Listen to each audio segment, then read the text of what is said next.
Deesa Palanpur highway ઉપર ચડોતર નજીક આર્મીની ટ્રકને નડ્યો અકસ્માતમાં સેનાના 2 જવાનોને ઈજા પહોંચતા પાલનપુર સિવિલ હોસ્પિટલ ખાતે ખસેડાયા સારવાર અર્થે।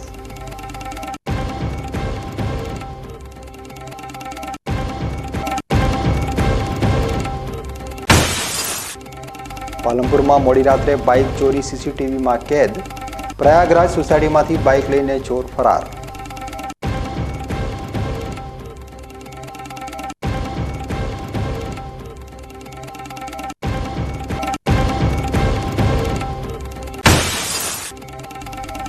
પાલનપુર નગરપાલિકા દ્વારા 597 લાખના વિકાસ કામોનું ખાતમુહૂર્ત। ધારાસભ્યના હસ્તે કરાયું ખાતમુહૂર્ત।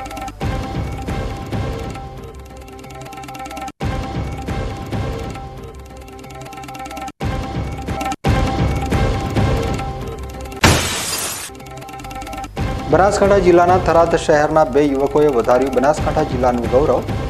કેરાલાના ત્રિવેન્દ્રમ ખાતે યોજાયેલી નેશનલ યોગા સ્પોર્ટ્સ ચેમ્પિયનશિપમાં નેશનલ યોગા રેફરી તરીકે થઈ નિયુક્તિ।